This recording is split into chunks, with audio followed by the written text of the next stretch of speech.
Ito yung isa mga kalapatid. So dalawa, ayan, yung dalawa nasa akin pa. Ayan. So, yung dalawang nabiktima mga kalapatid. Siya si Idol Madla, nakakahanga, may mga hawak, gandang linyada. Ika'y inspirasyon kung bakit hanggang ngayon ako'y palaging kumakarera. Sana naman kalapati natin na nadali mga kalapatids. Ito nga siya, oh. Nadali yung isa nating off color dito. So umuwi kanina to ng may tama na naman. Ayan, kita nyo. Yung ilong niya, ayan, oh. May dugo yung ilong. So ano siya, natirador dito. Ito mga kalapatids, ayan. So ang tama niya dito sa kilikili, ayan, oh. Kita nyo ba? Ayan, oh, nangingitim, oh. So nadali na naman sa bagus yung ibon natin. Tapos ang nadali, off color pa. So ibig sabihin, meron talaga mga tumitira na mga warriors natin mga kalapatids. May tumitirador. So ina lang to. Pangatlo na bali to. So una, yung halos maputol yung paa na hindi ko na vlog.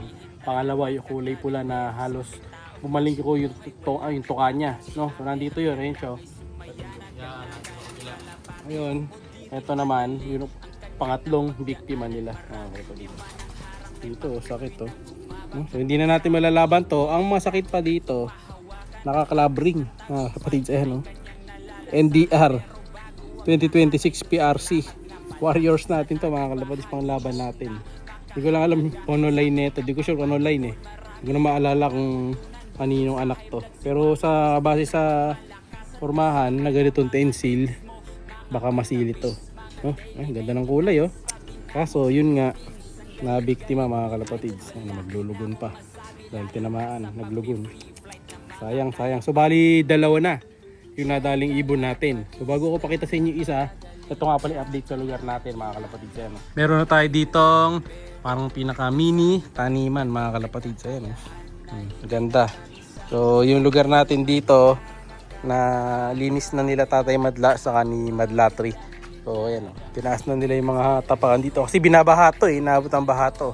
So yun, itataas pa, papantay yung ano dito, yung mga bato. Ayan, ito hanggang dito para yung mga high tide yan, katulad yan, pag nag high tide hindi kaagad aabot yung tubig dito. Tas ayan, oh, nilagyan na rin ng hollow block.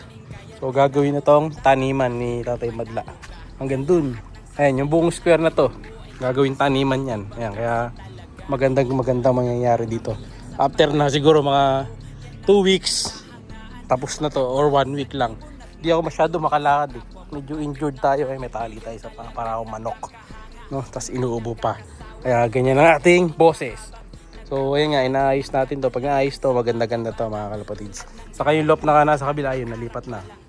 Yan, nandiyan na sa pwesto na yan. So wala nang problema dyan. Medyo sisiguro na lang natin yung paa niyan, yung hindi na masyadong mababasa ng tubig. Ayun, lalagyan din natin ng ano yan, ng mga dinurog na pader dito sa gilid. Marami pa kasi doon, marami pang ano tawag doon.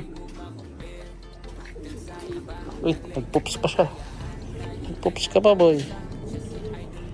Ayan. So okay naman yung ibon, kahit pa paano. Ayan. Buti na lang, malakas yung ibon natin. Recover na kagad siya, no? So dito naman, pakita ko sa inyo dito. Ito yung hinihiba. So dito, kitang-kita na yung ano natin, yung look. Ayan, oh. Nag-iba na. Ayan, ganda na. Wala na yung dating bahay namin dito, mga kalapatid, yung buong pader. Ito nga, boy. So ayan, sa pwesto na to. Yan, sa pwesto na to, kitang-kita na yun. Gano'n kataas yung look na yun. So ito ako. Mas kita-kita na yung kulungan natin ngayon ng kalapate na mas malaki. Kasi dati, kung may bahay pa dito, mukha siyang maliit eh. Pero ngayon, malaki na mga kalapatids. Yan. Lilipat natin lahat ng bato-bato na yan ngayon dun sa kabila. Na? So, ayun nga, ito yung ibon. Kunin natin yung isa. Tingnan natin kung naka-recover na mga kalapatids. Ito, kunin natin yung isa po. Tingnan ko kung ano pa to. Kung recovered pa siya. Mamayat yata. Ito yung isa mga kalapatid. So dalawa, ayan, yung dalawa nasa akin pa. Ayan. So yung dalawang nabiktima mga kalapatid. So ito, okay siya, okay ang katawan. Pero ito, hindi ko alam ano yun, tsura niya mga kalapatids. Nagmukha siyang pansi, pambira. Yan o. Pero parang naging ano naman, nare-recover naman na. Tingnan natin yung pitch niya. Ano, okay naman yung kulay ng pitch, di naman kulay itim. Ano, pula naman. Siguro nahirapan lang siya kumain. Namingkla yung ilong. Pero lilinisin natin yung ilong mamaya. Ayan o. Baba ko muna tong isa. So, ito yung ibon mga kalapatids. Yan. Yan yung tuka niya. Talagang ano, na-deform na yung tuka. Yan o. Paling na paling yung tuka. Nayari. Kaya iba naman tirain ng ano, tirador sa mukha eh. May bukol din siya dito. Yan o. Laki ng bukol. Ayan o. Isugat niya. Buti na lang, buhay pa siya. Ayan. Pero kung mayroong willing magampo neto, papaampo na lang natin. Yan, doon lang sa willing. Sayang to kasi naka PHA pa naman to na 2026 panlaban natin.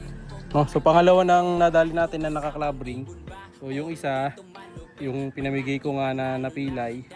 Ayan, pagagalingin daw ng pinsan ko. And then yung isa off color, maganda kulay nun. So pwede pa siyang i-stock bird natin. Saka maganda naman lahi, naka-club ring. Yan. Ito, kaya kung gusto nyo lang naman, pero kung hindi, magiging stock bird ko na lang dito mga kalapatids. Hindi ko naman pwedeng ikal. Kawawa naman mga kalapatids. Boy naman siya eh. Kaya lang, tama nga lang talaga siya. Sayang. So, balik na natin doon. Nakita nyo, pilapil lang pag tayo dito. So yung isa nakakulong to doon sa harap eh. Hindi ko pinagsasama kasi baka lalong di kumain yung pula. Ayan. Ngayon, balik na natin. So, kung sino man yung dumadali doon sa mga kalapati namin, huwag kang papahuli boy. Ayan, sikatin natin yun pagka nahuli natin. No? O madalas doon siya gawi eh. Dito gawi yun mga kalapatis. Pag nagpaparonda ako, kasi maglato, dito gumagawi. O malamang yung dumadali sa kanila, dito sa side na to. Ayan. Dito sa madang left side pag nakaharap ka sa ilog. Doon hindi naman sila nagpupunta eh. Dito talaga sila madalas. No? So, sino man yun, kung papahuli boy, parang isa naglalampat lang yun. No? So yun na muna para sa araw na ito mga kalapatids. Like, share, subscribe. Maraming salamat. Ayan. Sana ma-recover na. Ingat.